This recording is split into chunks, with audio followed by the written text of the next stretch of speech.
Na sua igreja tem aquele irmão que adora uma treta ou aquela irmã que adora fazer um barraco? Pois é, não vai fazer contato visual com ninguém agora não, nem apontar o dedo se estiver na igreja, hein? Senão vai ter treta antes de acabar esse vídeo. Não quero ninguém brigando aqui não. Mas se a carapuça serviu, presta muita atenção nesse vídeo, porque essa lição vai te ajudar a entender que igreja não é lugar de confusão. Ó, não vai no banheiro agora não, hein? Pode ficar sentado aí que lá vem broca.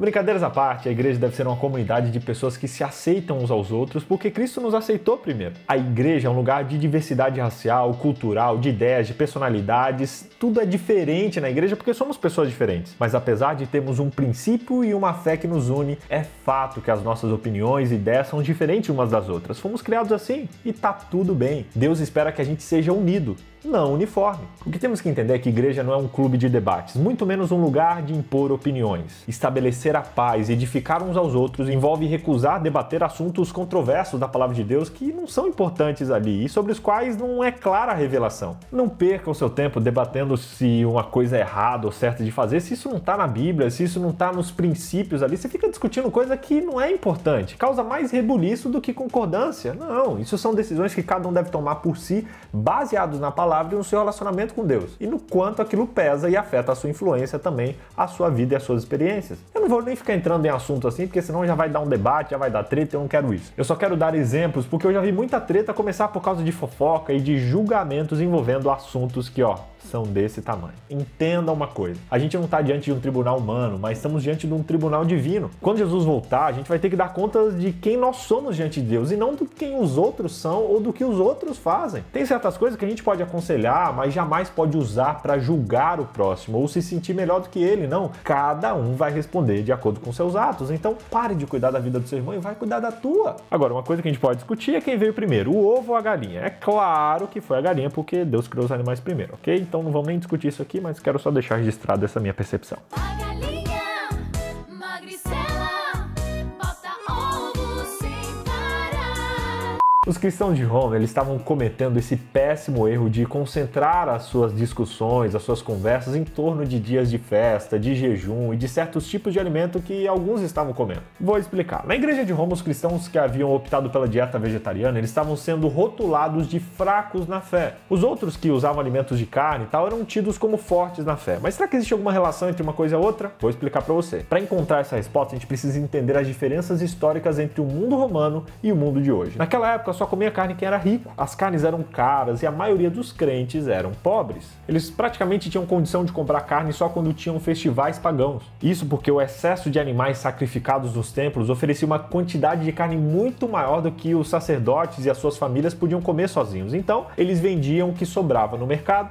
a um preço mais barato. Como tinha mais gente vendendo carne do que o normal, quem oferecia o preço mais baixo vendia mais rápido, lei da oferta e da procura, e a carne dava uma barateada. Com isso, a população mais pobre conseguia comprar e ter acesso àquele alimento que em outros momentos não tinham. Mas aí vem o início da treta. Essa carne, ela era mais barata, mas ela havia sido oferecida a deuses pagãos. Mesmo para os cristãos mais ricos, que tinham poder aquisitivo mais alto, também tinham perigo de comer uma carne que já tinha sido oferecida a um deus pagão. Isso era um risco real. Por causa disso, um grupo de membros optou ali por ser vegetariano e por abrir mão de comer carne completamente para não correr esse risco. Já outro grupo defendia que o ídolo não era ninguém, aquilo era pedra, não existia, então não tinha nenhum problema comer aquela carne oferecida a algo que não era nada. Pensando assim, eles chegaram à conclusão de que comer a carne só seria um problema se alguém contaminasse a sua consciência, ou seja, se alguém sentisse que aquilo estava fazendo mal para ele, porque a carne em si não era um problema e também não comer não era um problema. Mas ainda assim, essa escolha deveria ser feita de acordo com a consciência de cada um. A carne oferecida ao ídolo não era um mal em si, mas se a pessoa estivesse comendo com medo ou se isso fizesse ela lembrar de rituais pagãos que ela participava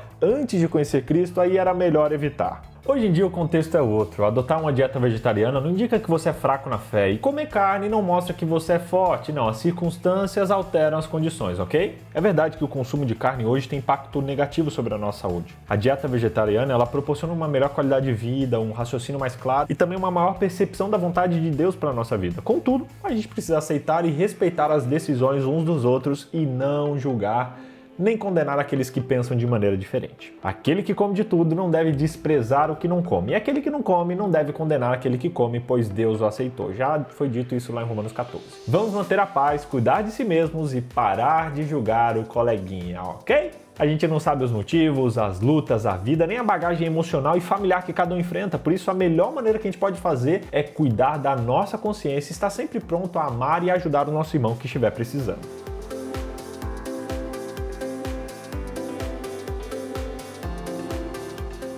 Muitos cristãos usam inclusive Romanos 14:5 para justificar o fato de que podem guardar qualquer dia da semana e por aí vai. Não, gente, não. Esse é outro texto controverso. Ele diz assim: há quem considere um dia mais sagrado que outro, há quem considere igual todos os dias. Cada um deve estar plenamente convicto em sua própria mente. Paulo aqui não estava se referindo sobre a observância do sábado, até porque ele sempre confirmou a importância da guarda da lei moral. O fato é que alguns cristãos estavam consagrando certos dias de festa e de jejum ali dos judeus, seguindo o seu próprio entendimento. E ele diz que se alguém quisesse escolher dedicar um dia de festa religiosa, um dia de jejum para Deus, poderia ser livre para fazê-lo. Mas ninguém deveria ser obrigado a se juntar aos que faziam essa escolha e também não deveria julgar nem criticar alguém por isso. Ou seja, esse texto fala sobre as festas, os dias de comemorações e não sobre o sábado. Acho que um paralelo moderno sobre isso seria o Natal. Esse dia de festa não é exigido e nem condenado pelas Escrituras. Muitas pessoas chegam a ficar aborrecidas quando veem uma árvore de Natal na igreja, ou quando vê alguém cantando ou falando do Natal, ou um culto especial de Natal. Gente, não vamos exagerar. A gente tem que cuidar para não entrar em polêmicas e discussões sobre assuntos como esse. Se alguém optar em dedicar esse dia ao Senhor, deve se sentir livre. Se alguém optar por não fazê-lo, deve ser livre também. Temos que estar unidos em Cristo, mas sabendo que não somos uniformes. Essa frase tem que ser tatuada no seu cérebro hoje, entendeu?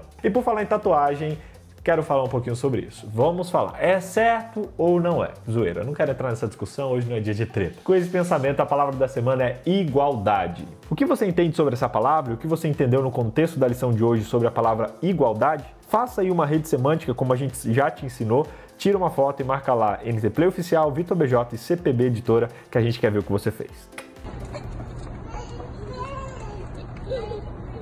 Você já deve ter percebido que conviver em comunidade muitas vezes gera problemas de relacionamento. Um dos segredos para você não ser um causador desses problemas é não julgar os seus irmãos nem em pensamento. Não julgue nem mesmo em pensamento e nem em palavras. O único que pode julgar é o juiz. E para ser juiz, a pessoa precisa no mínimo conhecer todos os fatos, todas as implicações que existem na situação, o que não é o nosso caso. Juiz é uma pessoa neutra e que não pode ter cometido os erros de quem ela julgue. Na boa, o único que tem autoridade de ser juiz nessa terra é Deus, porque a gente julga as atitudes dos outros, mas a gente faz coisas muito piores. Por isso, seja menos. Quanto a discussões sobre assuntos controversos, tem coisas que é melhor a gente guardar para nós mesmos, especialmente se a relevância do assunto não for algo sério, algo complicado. Não, guarda para você e a vida que segue vá tranquilo. Óbvio, gente, tem coisas que precisam ser ditas e direcionadas, por isso a gente tem que pensar bem antes de falar alguma coisa para o nosso irmão, mas a gente tem que evitar ao máximo o conflito e a treta. Se os que são fortes desprezam abertamente as convicções daqueles que são mais fracos, isso pode levar os fracos, inclusive, a desanimar na fé e abandonar a igreja. Por isso, o amor pelos nossos irmãos e irmãs deve nos inspirar a protegê-los, a cuidar deles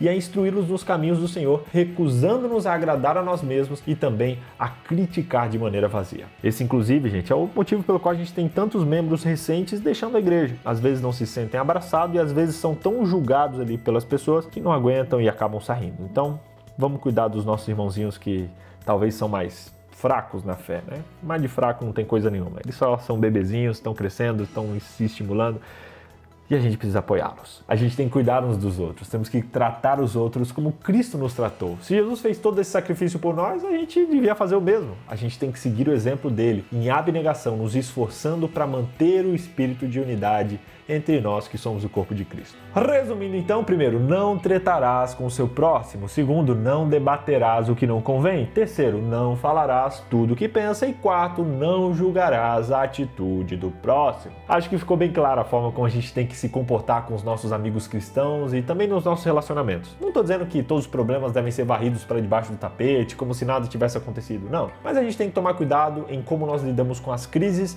e com os desentendimentos. Tudo tem que ser resolvido da melhor maneira possível, com o mínimo de treta possível. Ore sempre para Deus te dar sabedoria, para você lidar com o seu irmão que talvez pensa diferente de você na igreja. Diariamente lembre-se de que todos somos humanos e não devemos estar na igreja baseados no nosso bom relacionamento, mas sim no nosso amor a Deus. Quando você for algo ou presenciar alguma confusão, não deixe que isso defina a sua permanência na igreja ou não. Todos erram e a igreja não é feita de pessoas perfeitas. Vá à igreja com o objetivo de encontrar a Deus e não de julgar ou procurar erros nas pessoas que lá estão. Com certeza, seu cristianismo vai ser muito mais leve, ok? Completando a lição forte e pesada de hoje, eu quero divulgar o nosso resumo da lição que eu mando lá no seu e-mail. Clica aqui embaixo, cadastre o seu e-mail com o link que eu deixei na descrição, que semanalmente eu envio tudo por escrito para você lá no seu e-mail. Combinado? Beleza? Que Deus abençoe. Até semana que vem. Tchau!